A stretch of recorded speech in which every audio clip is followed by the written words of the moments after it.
listening to The Deep Dish with Aubrey. On the Monster. Manila's hottest Monster RX93.1. Welcome back to the show, Monsters. It's the Deep Dish with Aubrey. Happy Thursday, you guys. Happy Thursday. And it really is a happy Thursday. A lot of great things happening. A packed show, as I have mentioned. We do have a special guest here in the booth. Her songs are, how do I describe it properly? You know what? Let's just say it's a safe space. It is truly a safe space. Her vocals remain unmatched, so we are so excited to have her here on the show. SYD HARTHA is with us today. Hi. Hi guys. Hello. Hi DJ Aubrey. I'm SYD HARTHA. Nice to be here. Thanks for having me. Sabaw. Hindi pa siya sure. Kaya Parang nga. sabi niya, nice to be here. Sorry. Sorry na. Welcome. Tulog pang aking brain. I the Charis. same. Don't worry. We got this. Let's we go. got this. Let's do this. But yes, Yes. welcome. Welcome back to the Monster. It's always a pleasure to have you here. How are you? Kumusta na? Eto, okay naman. Super busy for this month, which is super grateful ako. And yun, medyo sabaw lang talaga. Pagpasensyahan nyo na ako today. But I'll try my best. Oh, girl, don't worry. Every time we host the show here, medyo sabaw din talaga yung DJ. So, it's all good. Sanay na sila. They're Tama, good. They're tama. good. Now, before anything else, there's actually this one question that I want to ask. Not about, ako naman muna. We're gonna talk about that in a bit. Yes, But it's go. actually about your other track, Damdamin. Mm. Kasi, so, the last time you were here, it was like 2 years ago, right? For the concert series, Yeah. right? You Oo, were, tagal ka pa. din eh. You were there, right? Dito talaga. And you were promoting Damdamin. You were with Rico. Yes. So at around that time, nung bago pa lang yung Damdamin dito sa Monster, I initially thought it was like Damdamin. Damdamin. Yes, like now, feeling, the feeling, oo. exactly. But then after the show, because I was the one who did the show after Rico, he approached me and he was like, hindi pala Damdamin yun. Damdamin. So I was like, oh, okay. So instead of it being feeling, like the noun feeling, it's more of to take things to heart. But come to think of it, it's kind of something that, I don't know, to me, Monsters, it kind of works both ways. So I have to ask, it could be used as wordplay. Is it intentional on your Yeah, end? intentional talaga siya.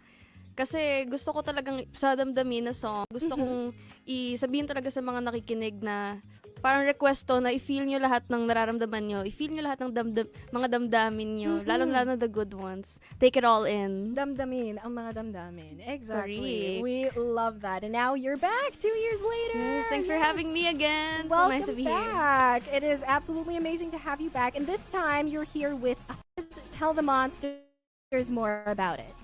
So si ako naman muna, nasulat ko siya after yung unang-unang situationship ko. Kasi medyo, hindi talaga ako natuwa doon. Medyo nabaliw ako doon. First time ko yon. And since lover girl ako, parang nabaliw talaga ako. Ano ba yan? So, ang dami kong feelings na naman. So, kinailangan ko siyang gawa ng kanta. So, yun. Ako naman muna is about feeling na nagising ka na sa situationship mo, na-realize mo na parang tama na to. Hindi na to maganda. Parang may yun. mali na to. Oo, Like, mali this na to. isn't it. Tama ka na, ako naman muna. My goodness. Parang ganon. Do you remember where exactly you were? Paint us a picture when you got that realization na parang, you know what? This isn't right. parang may mali na eh.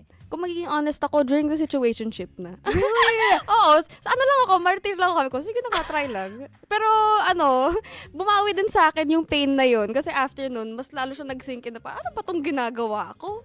Para yun. Oh my gosh. So, in the middle of things, medyo nandun na talaga sa isip Pero mo. mga 20% pa lang siguro. Kasi yung 80% syempre, parang, feeling ko kaya ko pa. Kasi syempre, you were still in it. You were still in it. Oo. You're like, parang, you know what, hindi. You know what, we could work this out. I Kaya could do nga. this. Ewan Pero, ko rin. you know, well, hindi. Okay lang yan. Natauhan ka na. True. Oh, yun na nga eh. Thank God. My gosh. Well, it is a journey. It's a realization na dapat unahin mo na muna ang sarili mo. Correct. We play the song here a lot on The Monster. We do. It's a part, it was a part of the regular rotation for a long time. And one thing that a lot of the listeners, a lot of our Monsters noticed, we all had similar observations kasi. Now, if you were to listen to the song at first glance, like, hindi mo na muna papakinggan yung lyrics, just the instrumental and whatnot, you might think it's kind of like a light track, it's a happy track, kasi medyo bossa nova. But then you listen to the lyrics, ayan na, that's when it hits you. That's where it gets deep. Like, you have lyrics like, parang kasalanan, ang mapaibig sa'yo and whatnot. It's honestly kind of I don't know, confrontational at some point. Basta there's a way to it. May pagkabigat. Yes, kasi mabigat talaga ang pinanggalingan niya. So, was this a deliberate choice? Like, parang very light yung background. Tas when you listen to it, ay hala, ito pala yung ibig sabihin nun. Actually, medyo sinadya ko siya kasi yung intention ng song talaga while I was writing it, ayoko siya maging parang, oh, sakit, bakit ganito yung nangyari? But more like, ano ba yun? Parang hindi ko deserve yun nga. And parang I wanted to let the listeners feel sa song na yun na there's joy talaga and setting yourself free from the things na hindi para sa'yo or nakakasakit sa'yo. So, yun talaga yung main point ng Ako Naman Muna. Yung freedom na yun. I like it. That's honestly such a good way to look at it. It's like whenever we reach that point where you end, let's say, a relationship, a friendship, or whatnot, a lot of us tend to dwell kasi dun sa sad aspect of it. That's okay din naman. That's true. But that's after true. that. But there's always a rainbow after the rain. And Correct. that's exactly what your song Exactly. is. Wow. But I feel like this is a common theme sa mga kanta mo, actually. Na-notice ko din kasi yan sa Damdamin eh. Yung, your lyrics, they carry emotional vulnerability. But let's say, for example, if you were a foreigner, you don't really understand Tagalog, you don't understand Filipino, you might think that it's just a happy-go-lucky song. So, is this like, again, I guess a conscious choice? Parang sinadya mo talaga na you have songs like these? Because it's a pattern. Feeling ko, yun lang talaga yung way of writing songs. Kasi when I write songs, parang, and when I listen to music in general, gusto ko siya parang maging mantra.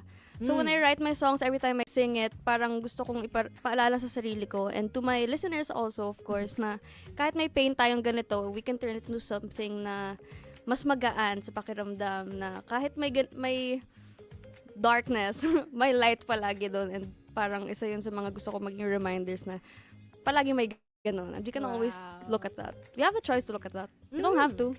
But You don't have to. I'm just naman. saying. Pero it's there if you Yeah, want it's to. there. Yun na nga.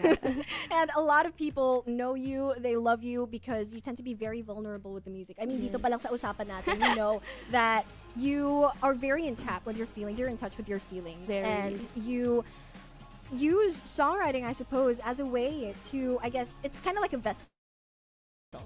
Kahit doon mo na lang nilalagay, doon mo nilalabas. True. Ramdam na ramdam to sa mga kanta mo. And it's not just you get to feel it, the listeners get to feel it as well. And I suppose that's why you're very loved. A lot of listeners, they tend to resonate with what you have.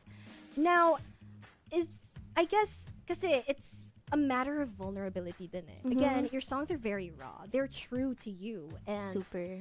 if there's one thing that a lot of us are realizing, getting in touch with your feelings at such a deep level, it's not easy. And what more pa to actually manifest that into something physical like a song. So was it always easy for you to be that open, that in tune with your feelings? Honestly, for me, I don't know if it's the same for everyone else. Pero for ako kasi personally, and I'm sure there are so many people then like me, I'm super introspective. I love my solitude. I love being alone. And I love to really sit with everything. I love to work or play with my shadow. So, ang dami kong feelings na... madamdamin kasi talaga ako. Kaya ako may song madamdamin. Super madamdamin ako. Ang dami kong thoughts, ang dami kong feelings. And mababaliw ako pag hindi ko siya ilabas. So... Kaya ako naging songwriter din siguro kasi doon ko nalalabas lahat ng feelings ko, lahat ng mga natutunan ko sa life para rin ma-share ko sa ibang tao. And I guess that worked out for you. I mean, hello, here you are. But I gotta ask, this whole thing with, again, being very in touch with your feelings, very in tune with it, and using them as, I guess, inspiration, as a muse for your songs, does it get scary? Or does it get, I guess, parang medyo nakaka-burden na parang, ay hala, parang...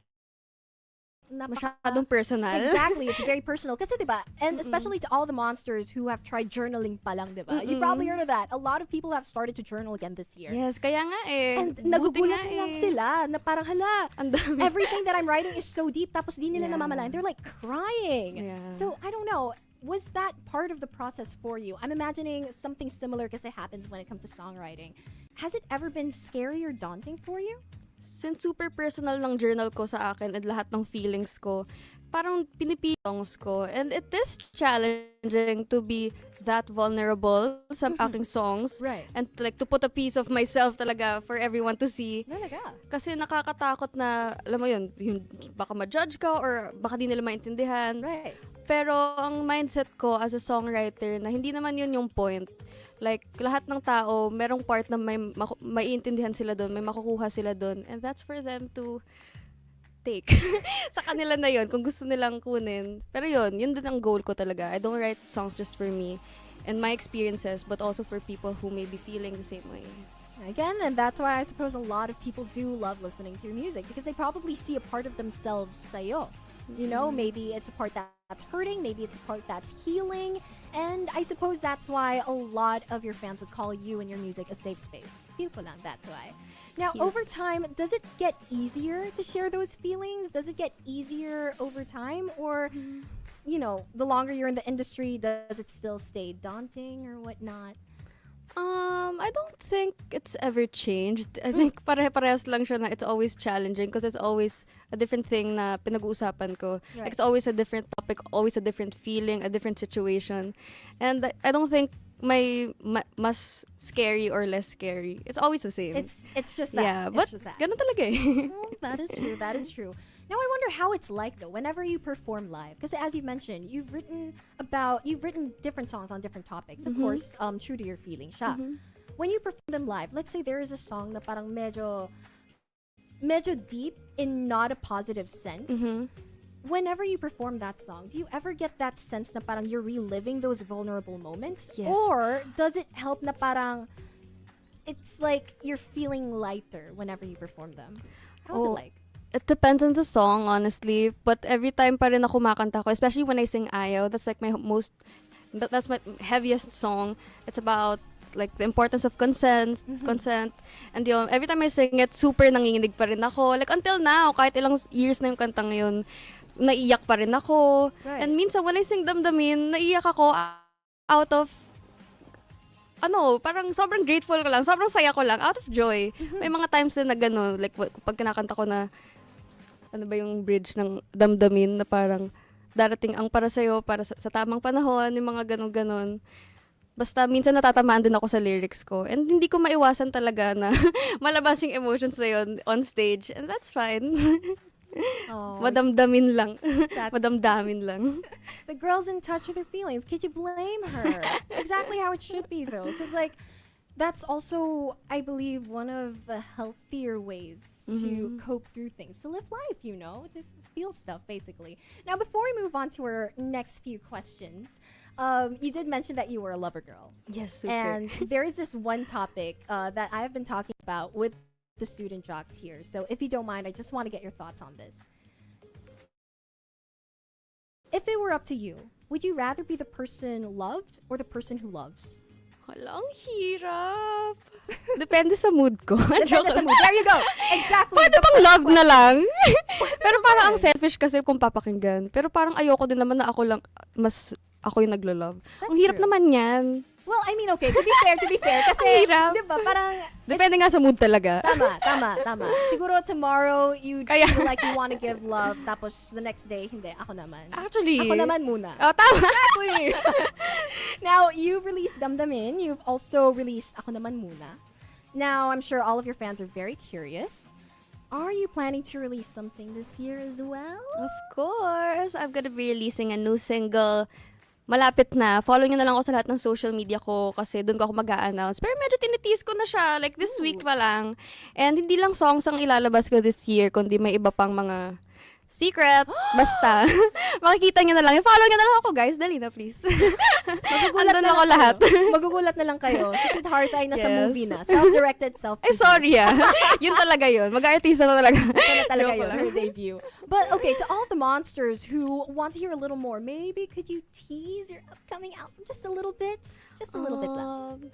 What do you mean? Like, kakanta ako? Well, Sorry.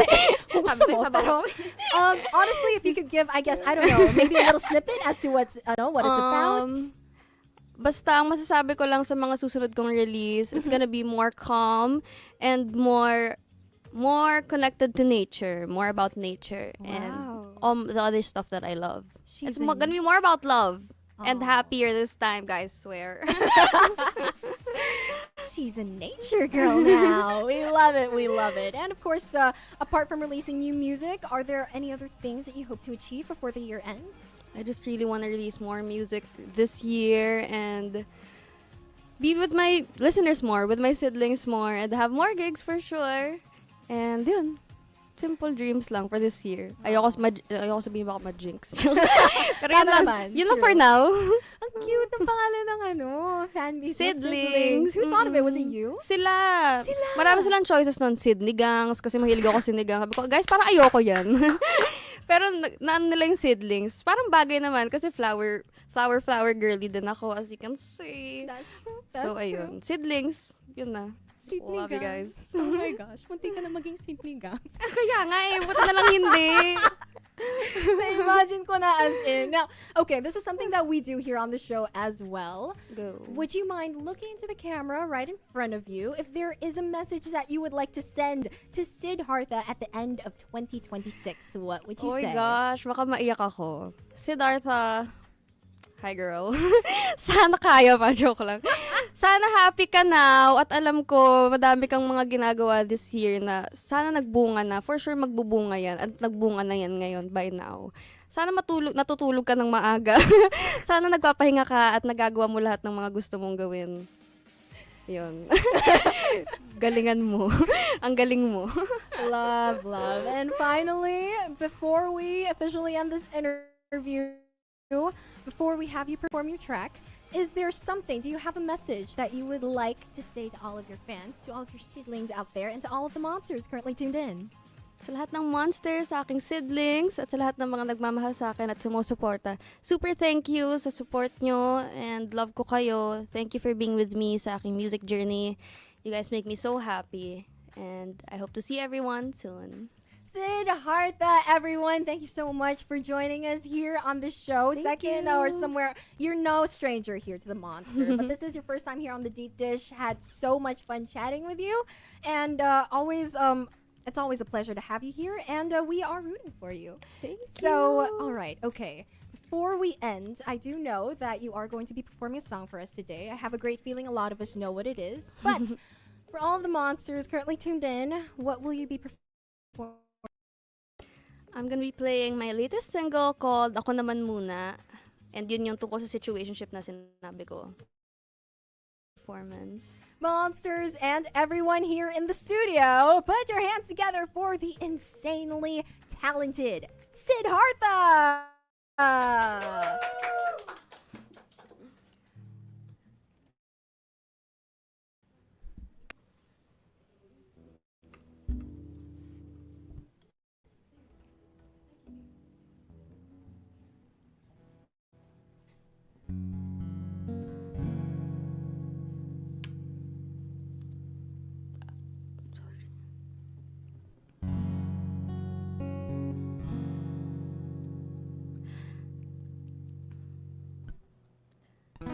Parang kasalanan ng mapaibig sa'yo.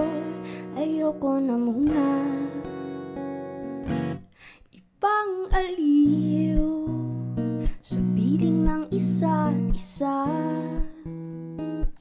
Pero ba't bumibitaw pag may nakatingin na iba? Di ka naman ganyan kanina.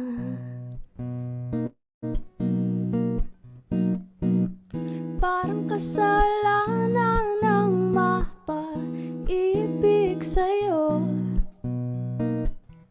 Lihim na pagkapiti para sa tulad ko. Ayoko na muna. Ba't mo ko sinasakal, tas gusto mo na malaya ka? Di ko mahulaan kung gusto mo pa talaga o takot ka lang na mag-isa. Parang kasalanan ng mapaibig sa'yo. Lihim na pagkapiti para sa tulad ko. Ayoko na muna. Ang tangi kong hiling ay sa'kin ka lang din, baby. Ayokong banggitin ang init pa ng lambing natin. Di ka para sa akin, ang hirap lang tanggapin. Pagmamahal ko'y nasasayang lang, ako naman muna.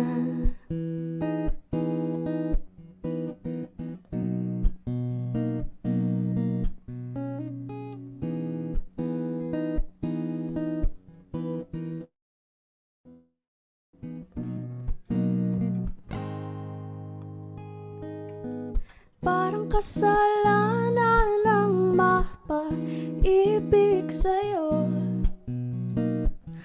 Lihim na pagkapiti para sutulat ko. Ayoko na muna, ako naman muna. Ayoko na muna, ako naman muna.